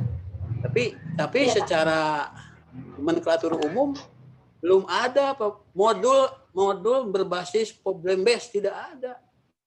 Modul berbasis tidak, justru problem based yang bahan ajarnya khusus. Itu apa modul apa gitu. Dan kata modulnya tadi jangan berasumsi memindahkan buku menjadi diselenggarakan secara daring. Karena daring jadi pakai kan gitu ya. Nah harus dijelaskan karakteristiknya. Kemudian teori AD-nya sendiri kalau teori AD tidak perlu. Tapi ketika mengembangkan teori itu, nih aspek-aspek yang dikembangkannya seperti apa? Misalkan dalam lingkaran itu tadi apa gitu? Yang dianalisis kebutuhan untuk membuat modul itu apa saja? Itu yang harus dijelaskan. Walaupun baru asumsi, itu pemikiran bukan teori umum. Jadi gini, dalam penelitian itu jangan menjelaskan teori seperti menulis buku penelitian gitu. Yang dimaksud metodologi itu menjelaskan kronologi yang dilakukan waktu meneliti gitu ya, bukan menjelaskan teori. Teorinya mah ya udah pada tahu bahwa ADI itu begitu, PBL itu begitu gitu ya. Tapi ketika menggunakan PBL, ya PBL yang seperti apa? Sekarang kan PBL secara umum ada diskusi kelompok karena berbasis sifatnya itu kan kooperatif sebetulnya modelnya. Nah tapi ketika jadi daring, ya harus dijelaskan bagaimana PBL itu bisa dijalankan secara daring. Bagaimana Anda mengkonstruksi sintak PBL yang baru itu. Itu juga pertanyaan besar sebetulnya ya. Ya apalagi tadi? Ya saya kira itu yang paling penting. Jadi rumusan masalahnya memang harus sangat spesifik, tapi harus nyambung ke masalah yang diungkapkan di depan. Jadi maksudnya begini, ada latar, ada masalah. Ada masalah, ada sumber masalah. Ada sumber masalah, ada rencana solusi. Nah, kalau itu digabung semua, jadilah rumusan masalah, gitu ya. Itulah singkatnya. Nah, kalau di latar belakang, ini masalahnya apa sebetulnya? Ya, kenapa itu bermasalah? Ya, seperti itu ya. Harus di situ diskusi bolak-balik. Mengapa ini dipermasalahkan? Mengapa e-modulnya apakah e-modul itu rencana solusi atau PBL-nya yang jadi rencana solusi? Coba Anda pikir lagi. Mundur ke belakang gitu ya. Itu bahwa oh iya ya masalahnya ini, sumbernya begini. Kalau begini kira-kira e-modul. Kalau begini kira-kira e-modul yang dalam PBL gitu kan. Gitu. Jadi banyak sekali tuh ya data-data yang harus diambil yang menegaskan bahwa urgen masalahnya, bukan sekedar saya ingin membuat ini, bukan begitu masalah itu. Jadi kalau Anda ingin membuat e-modul itu bukan masalah sebetulnya. Ya, silahkan saja kalau membuat gitu ya. Tapi itu belum tentu masalah. Belum tentu dalam arti sedang menyelesaikan masalah. Kalau itu dalam rangka menyelesaikan masalah, ya kontraskan dulu masalahnya, clearkan dulu. Nah, masalahnya tuh ini gitu ya. Semuanya begitu, semua yang tadi di belakang itu tadi begitu ya. Jadi harus di-clearkan dulu masalah yang sesungguhnya. Dan kata kunci tadi bahwa kalau sudah merumuskan, artinya bisa ditarik bolak-balik. Jangan ujug-ujug Anda ngomong pemecahan masalah segala macam, tiba-tiba di rumusan masalah ada sikap, tapi tidak pernah ngomong di latar belakang. Nah itu haram kayak gitu ya. Tidak boleh sama sekali. Jadi harus tarik mundur dulu. Ini saya ngomong ini sebelah mana tuh di latar belakang. Jadi kalau, karena gini, latar itu kan belum tentu ada masalah, itu hanya latar. Tapi Anda harus pandai-pandai mengkritisi latar itu. Sebuah latar belakang itu bisa dikritisi memunculkan masalah gitu ya.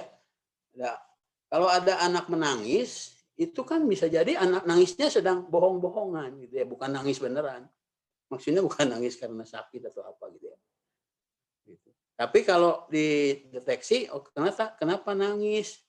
Oh ternyata sakit perut gitu ya. Sakit perutnya kenapa? Digali lagi. Oh karena makan es pagi-pagi gitu. Atau karena dicubit orang kan sakit perut juga, nangis juga ya. Gitu.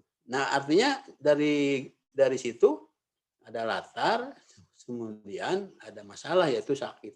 Nah, tapi sumber sakitnya kan bisa beda-beda. Bisa karena dicubit, bisa karena makan rujak atau apa yang lain-lain kan seperti atau makan es pagi-pagi anak-anak suka sakit perut. Nah, berarti Anda harus cari solusi yang lebih tepat. Nah, rencana solusi itulah yang harus nyambung dengan masalah yang ditemukan. Barulah dirumuskan rumusan masalah, makanya di bagian B-nya ya. Ya, saya kira itu begitu semuanya. Oke, terima kasih Yohanes. Itu aja ya. Iya, baik, terima kasih Pak. Iya, terima kasih Pak Dadang. Ya, Terima kasih teman-teman. Ya, baik, terima kasih kepada Bapak Dr. Dadang Juandi telah menyampaikan saran dan tanggapan terhadap makalah yang disampaikan oleh Ibu Hiwatul dari Untirta. Baik, kita akan segera berpindah ke presenter atau pemakalah kita yang terakhir, yaitu Ibu Nuriyah dari Untirta, yang akan membawakan makalah dengan judul Pengembangan e-modul statistika berbasis kontekstual untuk kelas 8 guna mencapai student well-being. Nah, baik, saya akan mencoba. Ya, itu mirip ya, dipersingkat aja ya. Iya, baik Pak. Saya akan tanya. Baik Pak, mohon bantuan share screen. Iya, hampir mirip.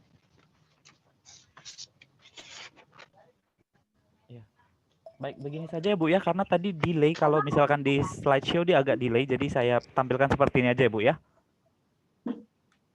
Apa? Silakan Ibu, waktu dan tempat kami persilahkan. Ya. Suara saya terdengar Pak? Terdengar jelas Ibu, terdengar jelas, silahkan. Suara saya sudah terdengar.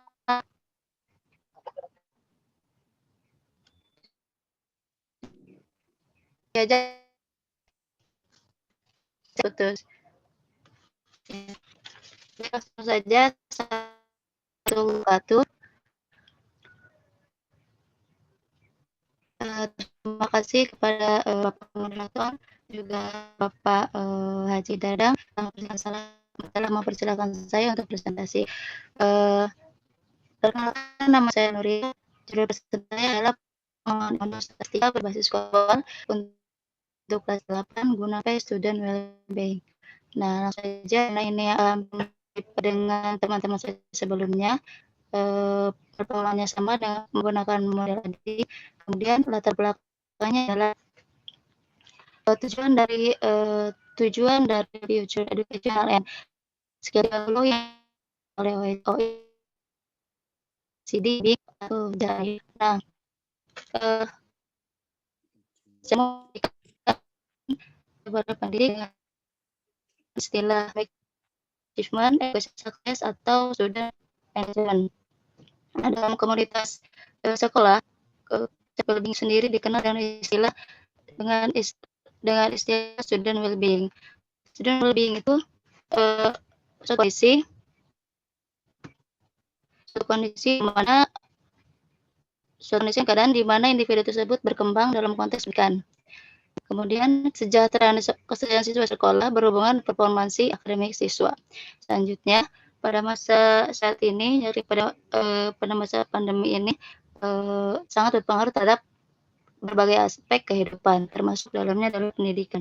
Nah, pembelajaran jarak jauh merupakan alternatif untuk mengurangi dampak negatif dari pandemi itu terhadap pendidikan. Nah, dalam pembelajaran jarak jauh menuntut siswa belajar secara mandiri dan memiliki pengalaman belajar yang bermakna.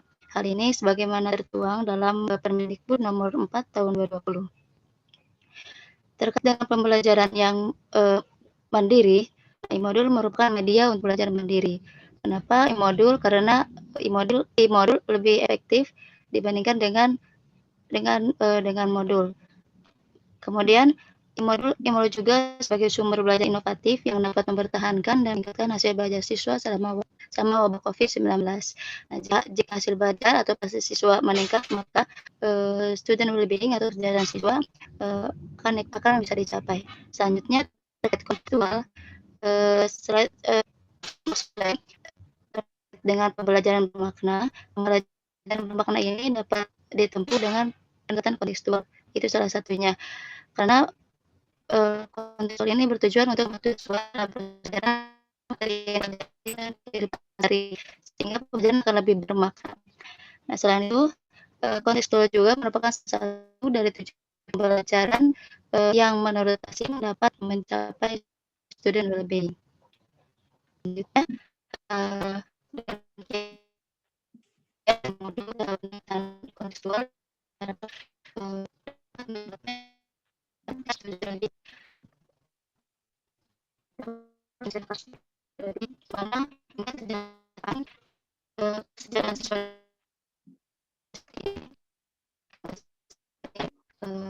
negara-negara ASEAN. Nah, saat ini kami menemukan pengalaman Indo yang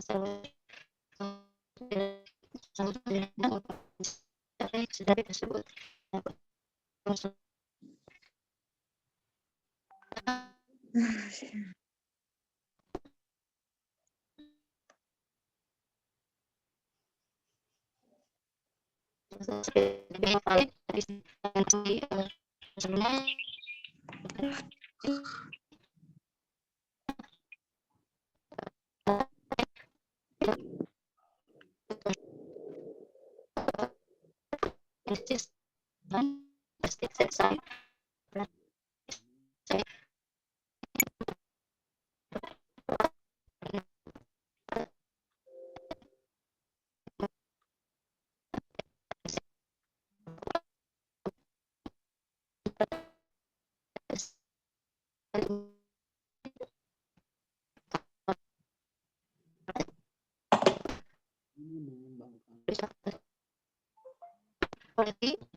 Halo Bu Nuria. Halo. Amin. Amin. Terima kasih Bu.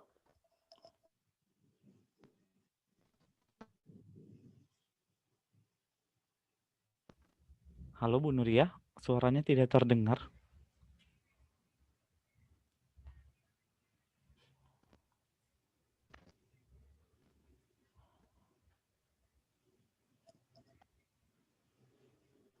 Halo?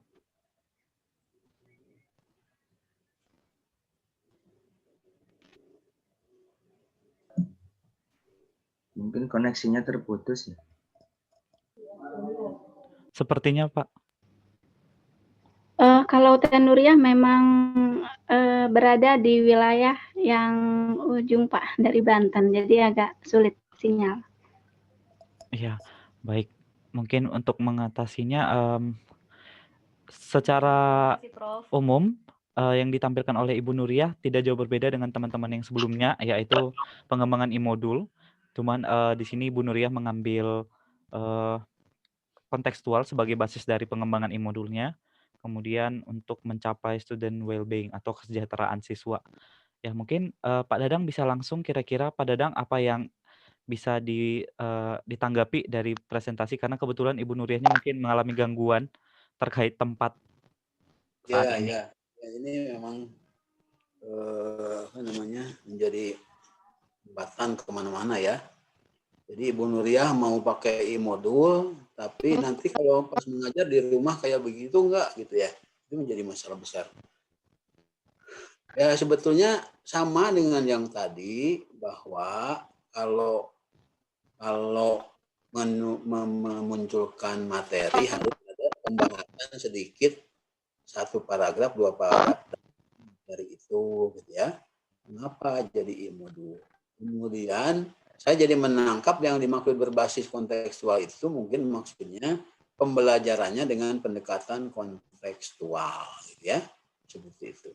Yang kedua, apakah student well-being itu di ranah mana dijelaskan gitu ya, di ranah mana dalam arti kompetensi, baik kompetensi taksonomi Bloom atau dengan sesuai dengan pelajaran abad 20 ya, seperti itu. Jadi itu ranah apa sebetulnya kesejahteraan itu? Ya harus lebih dijelaskan kognitif, afektif, psikomotorik, compassion atau apa gitu kan sekarang ada tambahan ya. Dari Menteri Nadiem itu kan ada yang baru gitu ya, 6C, yang dari 6C itu atau dari yang 4C atau dari yang 6 gitu ya, atau dari yang Anderson dan sebagainya. Sekali lagi kalau menjelaskan metodologinya harus langsung masuk ke ranah yang mau dilakukan, bukan menjelaskan tahapannya ini. Ya memang betul tahapannya begitu, tapi yang begitunya apa yang dilakukan Anda ya. Semuanya sama, yang pengembangan tuh harusnya begitu. Bukan mengulang lagi teori dalam buku, kata si ini pengembangan itu begini. Ya, memang begitu gitu ya. Nah, harusnya berdasarkan teori pengembangan ADI, maka dilakukan langkah-langkah analisis sebagai berikut. Gitu. Maksudnya isi dari analisis itu tadi. Need assessment-nya seperti apa? Nah, itu yang dijelaskan. Gitu ya, semuanya ini untuk pengembangan itu begitu. Dan yang lain-lain. Semuanya ya. Seperti itu. Dan harus pasti karena materi, udah disebut-sebut materi, ya udah jelas. Kan kalau Anda mengatakan, saya sedang membuat sabun, berarti harus sabun yang diorek-oreknya gitu, yang dianalisisnya tentang sabun gitu ya. Seperti itu. Beda dengan saya sedang membuat model alat mandi. Nah, itu kan beda lagi. Umumnya lebih umum. Gitu. Nah, untuk kelas 7 itu apa materinya, memang di kelas 7 saja atau statistika di kelas 7? Jadi mungkin tidak harus, kalau disertasi tidak harus lebih spesifik kelasnya sebetulnya ya. Mungkin jenjangnya saja, SMP, SD, SMP, SMA, dan seterusnya ya. Seperti itu, karena bukan PTK. Ada lagi yang penelitian sebutin kelasnya, kelas 7A di SMP mana, yaitu PTK ya gitu. Kalau apalagi ini pengembangan itu arahnya itu untuk dipakai di mana-mana kan ya, seperti itu. Walaupun hanya spesifik saja. Jadi, Profesor Habibie itu mengembangkan sayap pesawat terbang saja gitu, sayapnya saja, tidak pesawat terbangnya gitu ya. Kembangkan gitu ya, seperti itu. atau ya macam-macam lah, pokoknya banyak saya kira yang termasuk dalam hal ini. Tapi harus kelihatan banget bahwa oh ini kerangka belajarnya adalah pendekatan kontekstual, gitu ya. Karena memang media itu kan ada dalam pembelajaran, ada media tanpa ada pembelajarannya tidak jalan. Sebut hebat apapun, kalau nggak didefinisikan pembelajarannya, ya nonsen sebetulnya. Apalagi untuk meningkatkan sesuatu, ya pasti melakukan pembelajaran. Ya, pembelajarannya seperti apa, itu harus dijelaskan. Bahkan ada yang standarnya kan, yang standarnya itu evaluasinya, ya apakah tadi dituntut seperti tadi pemecahan masalah, berarti kan evaluasinya.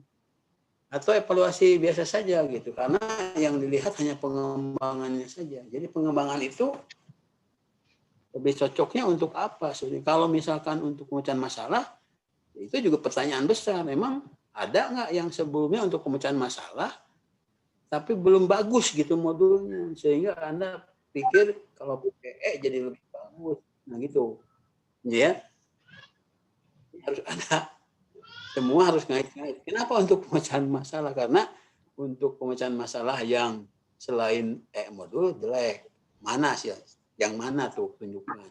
Ya, Anda pikir ya kalau pakai modul bagus, gitu ya? Ya mungkin itu saya kira itunya yang paling pentingnya ya. Ya itu memang ada di OECD gitu ya. Ya silakan ini lagi dijelaskan lagi lah, silakan, itu mah tidak masalah. Tapi harus ada database lain yang lebih memberikan alasan bahwa itu penting. Begitu Jo ya, kira cukup ya. Ya. Pak.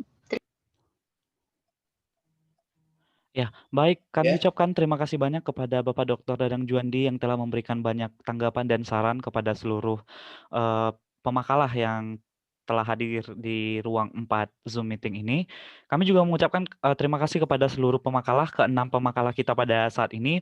Dimulai tadi dari ada Ibu Siti Nur Alicia dari UNES, Bapak Herdiana dari Unsil, Bapak Marjan dari Unsil, Ibu Ihwatul dari Untirta, Ibu Iis Isnawati dari Untirta, dan yang terakhir tadi ada Ibu Nuriah dari Untirta. Kami mengucapkan terima kasih. Semoga apa yang disampaikan oleh Bapak Dr. Dadang dan mungkin pertanyaan-pertanyaan yang muncul di kolom chat itu dapat menambah khazanah pengetahuan kita juga, kemudian dapat meningkatkan kualitas dari proposal atau artikel yang akan dibuat oleh Bapak Ibu sekalian.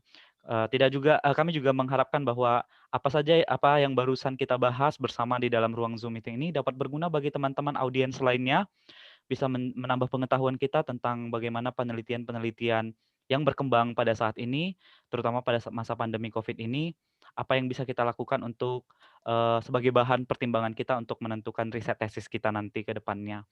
Baik, karena keterbatasan waktu juga, kami segenap panitia mengucapkan banyak terima kasih kepada seluruh peserta yang telah bergabung. Kami juga mengucapkan terima kasih juga kepada seluruh pemateri yang telah hadir, khususnya Bapak Dr. Dadang Juandi dan Bapak Kaprodi lainnya.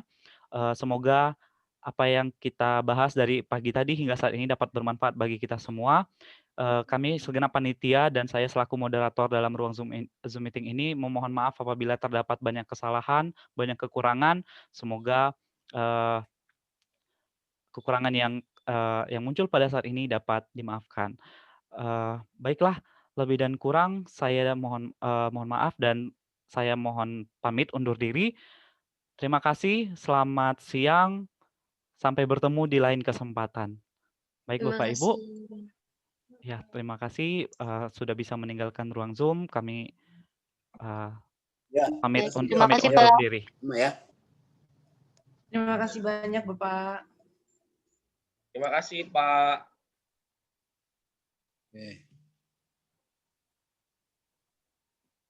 Balik lagi ya ke sana ya, Jo. Sudah selesai Pak. Di ruang Zoom meeting yang lain sudah selesai juga. Ya, maksudnya gabung lagi ke yang itu ya? Udah Pak, sudah diakhiri semuanya. Sudah tidak ada ruang utama sudah lagi Pak. Sudah selesai, jadi. Iya Pak. Oh gitu ya? Iya Pak. Tadi yang Pak Makmuri terakhir sebagai penutup gitu Pak yang tadi. Oh bicara iya, utama. iya. Iya. Oke. Ya, sama-sama. Terima kasih ya Iya. semuanya ya. Terima kasih Bapak. Jaga selalu 3M ya. Stay safe. Jangan lupa Ya. ya. Stay Ya. safe Bapak Ibu semuanya. Ini jangan lupa. Ya. Atau ya udahlah. Iya, Bapak, terima kasih. Terima kasih Pak Yohanes telah membantu presentasi. Bapak menampilkan filenya. Iya, Terima Mbak. kasih kepada Bapak yang sudah memberikan saran-sarannya, masukannya untuk proposal tesis saya ini, Pak. Iya, baik. Sama-sama Ibu Ihwatul. Nanti untuk sertifikat ditunggu di email masing-masing ya Bapak Ibu ya. Nanti akan diberitahukan oleh panitia. Ya, boleh silakan Iya, baik, Bapak Ibu terima kasih. boleh meninggalkan ruang Zoom ini, kembali beraktivitas, melanjutkan aktivitasnya. Baik, silakan. Terima kasih Bapak. Assalamualaikum warahmatullahi wabarakatuh. Ya, waalaikumsalam. Daripada ada enggak.